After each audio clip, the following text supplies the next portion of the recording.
Baik, saudara, kita bersua kembali. Bajet 2023. 7 hari lagi kita akan mendengar pembentangan bajet 2023 pada 7 Oktober 2022. Dan pastinya semua akan terarah kepada apakah inisiatif dan juga bantuan yang bakal diterima, terutamanya apabila harga barangan melonjak akibat konflik Ukraine yang berterusan, harga komoditi dan juga harga makanan yang tinggi di peringkat global, gangguan rantaian bekalan serta inflasi yang tinggi yang mana mendorong kepada pengetatan dasar monetari dan melembabkan prospek pertumbuhan global. Mahasiswa juga antara kumpulan sasaran yang harus diterus diperkasa bagi mempersiapkan generasi masa hadapan yang kalis cabaran dan juga dapat mencorak hala tuju Malaysia ke arah negara maju berpendapatan tinggi. Untuk bercakap berkenaan dengan bajet 2023, aspirasi mahasiswa, kita bersama dengan saudara Muhammad Linor Ahlam Abu Bakar, Presiden Majlis Perundingan Pelajar Kebangsaan MPPK dan juga Yang di-Pertua Majlis Perwakilan Pelajar Universiti Utara Malaysia UM. Assalamualaikum Ahlam. Waalaikumsalam. Alhamdulillah. Ahlam, kalau nak cakap berkenaan dengan bajet 2023, aspirasi mahasiswa, sebelum itu kita nak bercakap berkenaan dengan bajet 2022 dulu. Jadi secara ringkasnya, bagaimana Ahlam melihat impak bajet 2022 yang lalu kepada mahasiswa? Baik, bila mana kita berbalik kepada belanjawan 2022, itu adalah satu belanjawan yang menunjukkan bahawa negara akan ke arah untuk menyelesaikan ataupun berhadapan COVID waktu ketika itu. Makna kata di situ, dalam indipati belanjawan untuk mahasiswa lebih kepada bantuan-bantuan kebajikan dan sebagainya, supaya dapat membantu kepada golongan-golongan mereka yang mungkin kita kira sebagai golongan-golongan yang terkesan terhadap COVID-19. Betul. Jadi mungkin kalau secara keseluruhannya, saya memang tidak boleh nafikan bahawa belanjawan 2022 ini adalah satu belanjawan yang kita kata menyeluruh kepada mahasiswa dan mahasiswi di seluruh Malaysia, dengan bantuan-bantuan contoh seperti panggil MyStep yang membuka peluang pekerjaan sebanyak 80,000 selepas mereka habis tamat pelajaran. Dan mungkin kita kata juga waktu belanjawan 2022 ada menyatakan bahawa ada diskaun untuk PTPTN. Tapi hari ini kerajaan telah mengumumkan terus pengecualian kepada kelas pertama. So itu adalah khabar baik untuk mahasiswa, mahasiswi.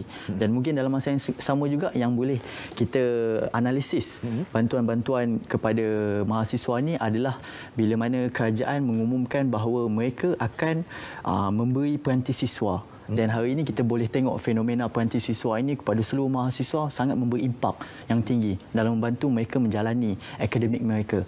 Dan kita kira ini adalah satu perkara yang sangat membantu mereka kerana waktu ketika itu mahasiswa belajar secara online. Dan bila mana kerajaan memberi bantuan peranti siswa, makna kata di situ kerajaan membantu untuk mereka belajar. Dan hari ini sambutan sangat memberangsangkan bila mana kerajaan mengumumkan bahawa peranti siswa itu diberi secara terus tanpa pengulangan semula.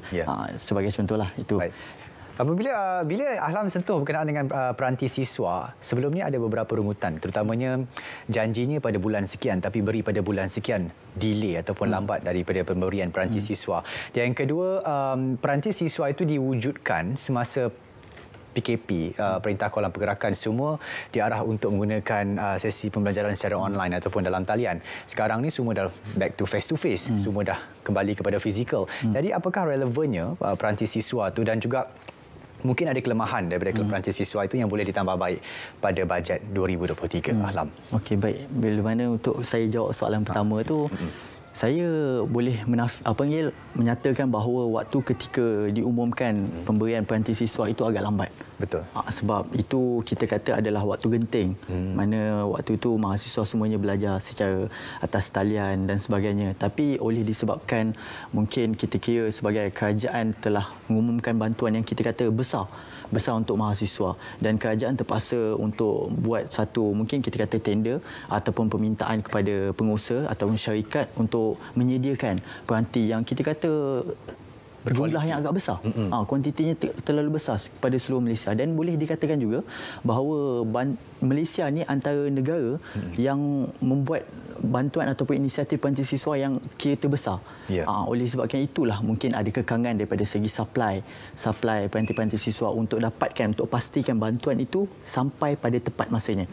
So itu mungkin kekangan daripada segi persiapan kerajaan dalam memberi bantuan. Dan dalam masa yang sama juga kita boleh menyatakan bahawa hari ini mahasiswa masih memerlukan peranti siswa. Sebab apa? Mungkin kita belajar secara fizikal waktu ketika ini, tapi saya percaya bahawa hari ini fenomena pembelajaran akan ke arah hybrid.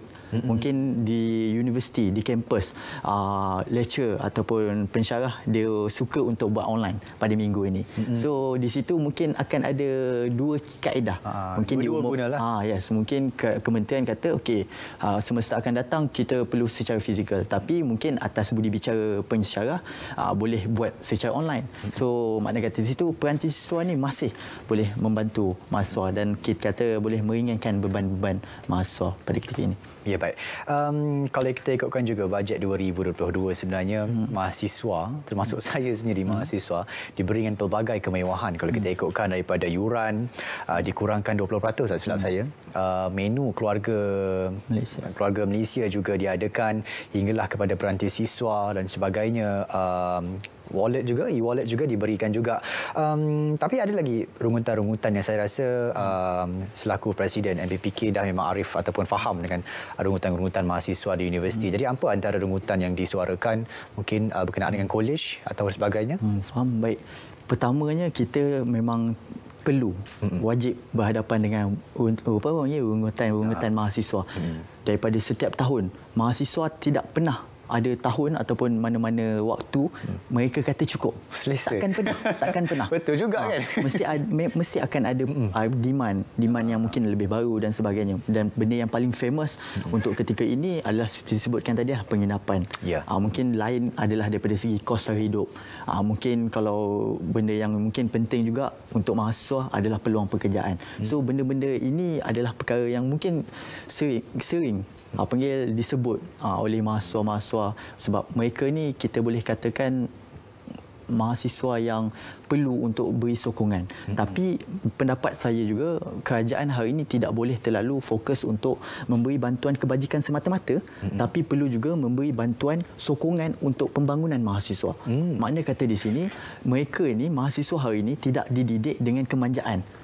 Tapi mereka ini juga diberi peluang, laluan, ruang untuk mereka membangunkan diri mereka. Sebagai contoh macam saya sebutkan tadilah, peluang pekerjaan, mungkin peluang-peluang untuk perniagaan, pemulaan perniagaan. So benda itu perlu difokuskan dalam memastikan mahasiswa boleh berdiri di atas kaki sendiri. Ya. Bila Ahlam sebut berkenaan dengan manja, mungkin mereka ini disuap, selalu disuap. Mungkin perkataan manja itu terbit oleh mulut-mulut mahasiswa sendiri, mungkin daripada mereka yang menonton. Untuk bajet 2022 ataupun bajet-bajet sebelum-sebelum ini, saya kira mahasiswa memang penting untuk adakan apa yang mereka mahukan, untuk wujudkan apa yang mereka mahukan dan juga wujud satu pandangan kepada kerajaan untuk kerajaan sama-sama berhalusi, dan mungkin kalau benda itu baik dibuat kepada universiti dan sebagainya.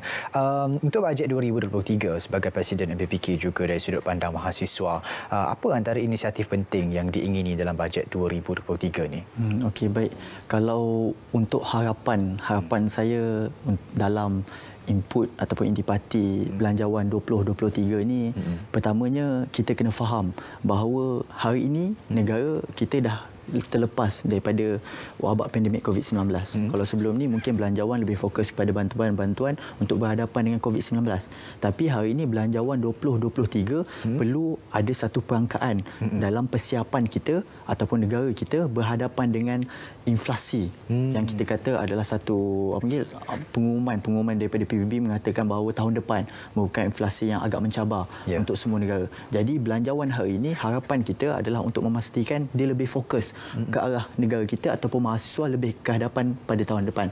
Mungkin dalam masa yang sama juga belanjawan pada kali ini perlu lebih inklusif. Itu yang pertama. Yang kedua, mungkin belanjawan kali ini perlu dapat dinikmati oleh pelbagai lapisan mahasiswa. Tak kiralah B40, tak kiralah M40, T20 dan sebagainya. So lapisan dan pelbagai lah. Dan mungkin cadangan-cadangan yang boleh saya kemukakan, antara yang boleh dipertimbangkan iaitu pertama, rumah kedai runcit keluarga Malaysia. Yang mana kita tahu mungkin pada tahun depan ataupun mungkin hari ini sendiri mahasiswa mungkin ada kekangan dalam kuasa hidupnya. Mungkin bebanan kewangan dan sebagainya. So mungkin kedai runcit keluarga Malaysia yang mungkin berada di kampus secara langsung dapat membantu mereka. Dan dalam masa yang sama juga perlu juga untuk fokus kepada subsidi-subsidi pengangkutan. Sebab mahasiswa yang perlu pengangkutan dan sebagainya, mungkin kaedahnya banyak cara. Kita boleh as long as mereka ini dapat menikmati. Dan dalam masa yang sama juga lebih kepada pengangkutan kapal terbang. Baik, Ahlam. Kita ada dalam 10 minit lagi untuk kita nak cakap pasal cadangan ni mungkin di ujung-ujung supaya orang terus tonton kita di Lensa IPT. Apakah cadangan yang menarik untuk kita berikan kepada kerajaan dalam menghadapi bajet 2023? Kita nak dengar juga pandangan mahasiswa yang lain sebelum kita dengar cadangan daripada Ahlam. Tapi kita akan berehat seketika. Kita akan kembali selepas dalam Lensa IPT.